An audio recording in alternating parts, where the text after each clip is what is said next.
So today I'm going to be hood stacking my Duramax, and that's where you take the exhaust from behind the turbo and it'll route up through here and go out the hood. I live in Florida, so it's legal here, which is a great thing about living in a free state.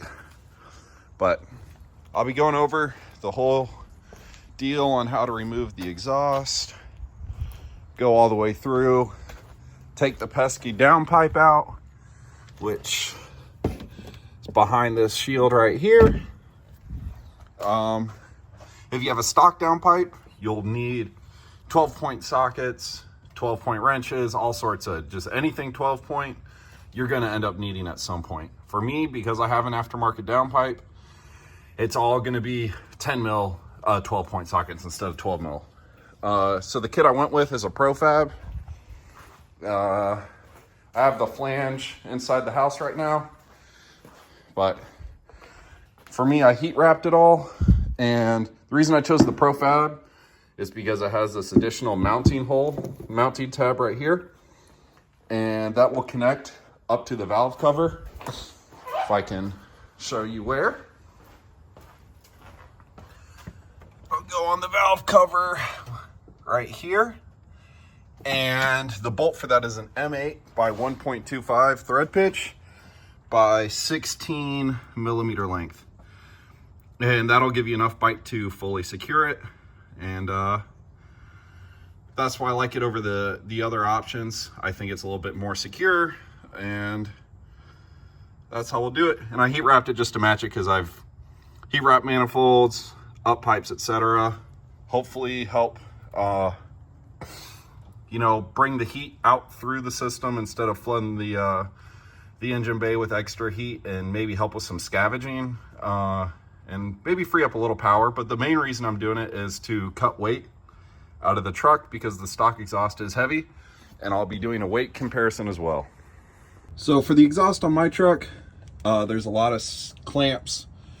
So we're going to go through and hit each one of these. It depends on what exhaust is on your truck, what bolt size needs to be. For me, all of these are 14 mils, and so we'll go by taking each clamp individually. If you plan on reusing the exhaust, I'd label it like 1, 2, 3, 4, etc., going across the whole deal, so that way you can put it back together when you need to and you know where everything goes. Or if you're selling it, it makes it easier for the buyer. So we'll go ahead and zip all these off. So after you get the rear half of the exhaust pulled off, I jack the back of the truck up to make it a little easier. The last piece you'll have is the piece that it follows along right where this brace is, right here, and follows up into the fender, and you can see it right here, and that should be a 10 mil, and then you'll be able to drop that right out. When that's out, take the gasket and V-band with it, and you'll slide it out under the frame of the truck, and we can put it with the rest of the fun. And then we get to the hard part, which is pulling the downpipe out.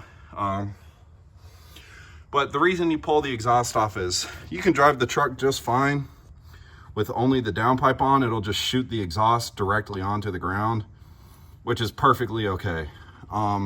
It's not going to harm anything. Obviously, you wouldn't want it like this permanently, but getting that exhaust off is essential.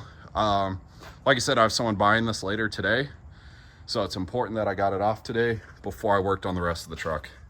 So we'll grab a 10 mil, pop that downpipe bolt, V-band off. I have a copper gasket with it too. Most trucks don't, but I put it on there just to make sure I had a good seal. So I'll pop that off, and I'll get back to you. I'll probably pull the truck in the garage for the rest though. All right, so I just pulled the truck in. Because I have a turbo blanket, it makes it a little bit tougher, but we'll basically just roll it out of the way and get to those bolts that are behind there. From this angle, you can see two of them right there. One's a stud. We got a bolt on top. We got them all the way across, all the way bottom. And my guess is the whole new hood stack weighs the exact same as the downpipe alone, with way less restrictions. So this will be, you know, a massive improvement in weight, and hopefully, you know, a little less back pressure, so maybe a slightly faster spool up time. This isn't the fastest truck by any means, but I'd like to get it to index and do some drag and drives for fun. So, you know, it's also my daily, so let me just have some fun. I'm a kid. So this tool right here, a ratcheting wrench. If you have an angled head one, this is your dream, man. So you go in here, you can see how there's 3 at the top and 1 stud down there, which is out. Then if you come along the other side over here,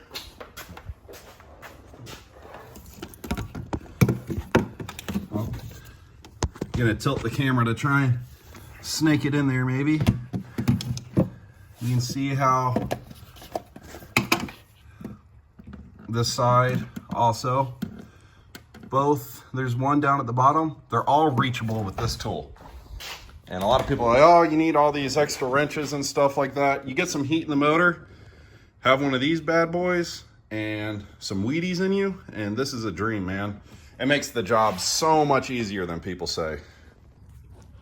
So after you got the up pipe bolts out, you're gonna have to find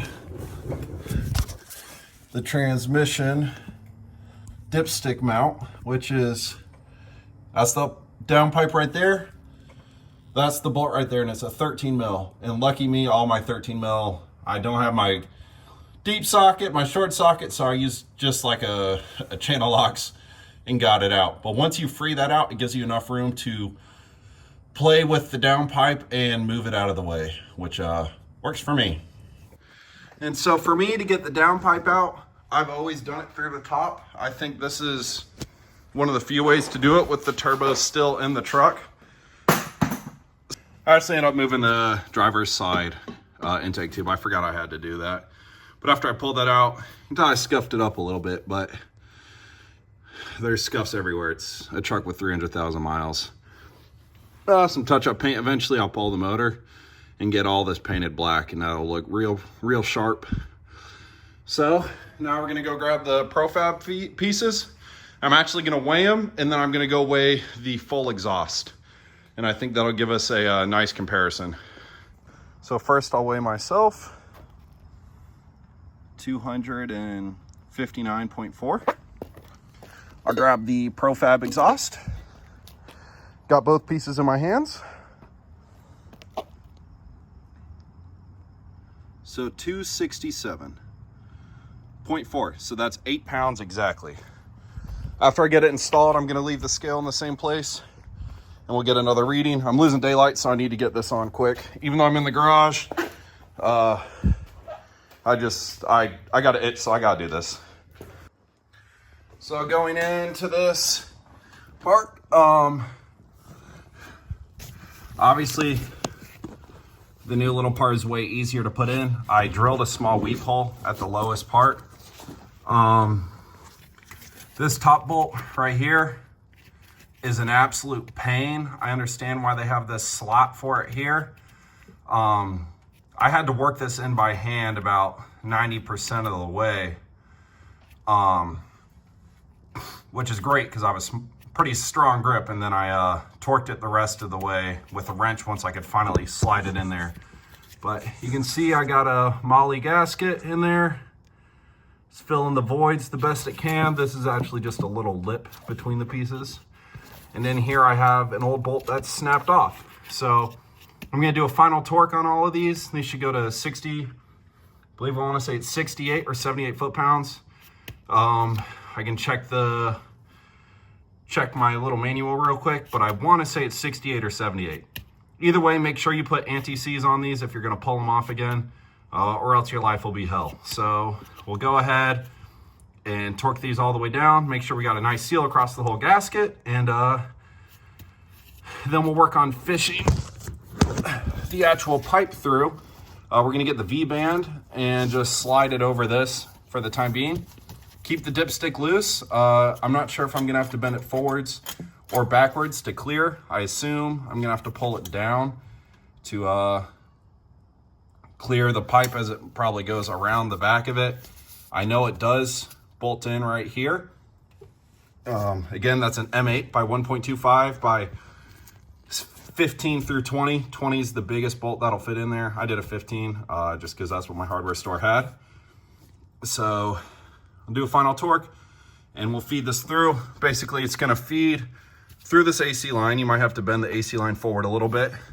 Then it's gonna go over the dipstick, but under these heater hose lines. So that's why it's really nice to heat wrap it, because it will be touching some other lines. Yep, so I'll get back to you. So now you can see we have that extra bolt in there that I was talking about. The V-band is tightened up. And this is why I choose the profab over the KB diesel, is I literally move the whole truck by the exhaust, and that's what you want. So to get a good hole for the hood stack, you want to get one piece of tape to basically that goes down to be a bottom catch for the pen.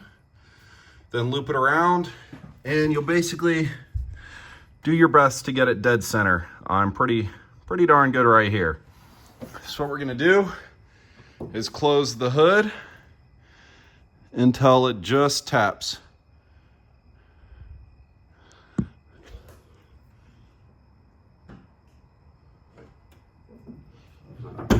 And there's our hole right here.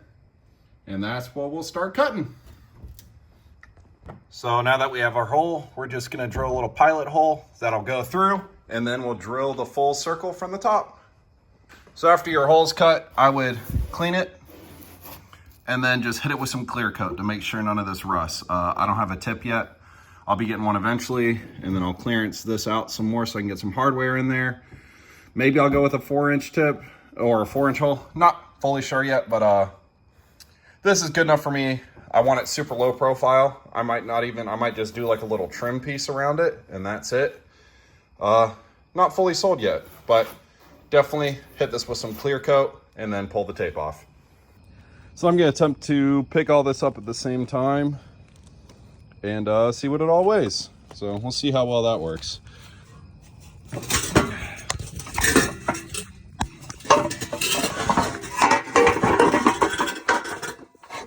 All right, I got it all somehow. 320 pounds.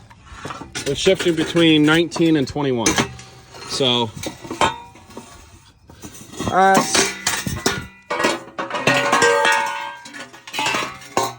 about a 60-pound savings and cooler looks. So we can't complain about that. And I'll get this all arranged out for the buyer to pick it up tomorrow. That's kind of how the tip they come. You can ask them to cut it whatever you want. I meant to ask him to do a flat cut. I accidentally did a little miter cut, so that's on me.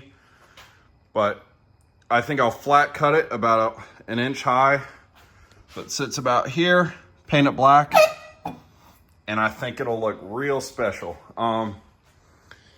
And so you get around 60-ish pounds of weight saving, better performance, looks cool. Make sure you have a weep hole or a little cover in case it rains, which it rained all day today because I live in Florida. But I also didn't even think about it. I'll be dropping more weight because I'll be cutting every single exhaust hanger off, and that'll just give me way more room to work on the truck in general. So I hope this helps you out, and y'all have a good one.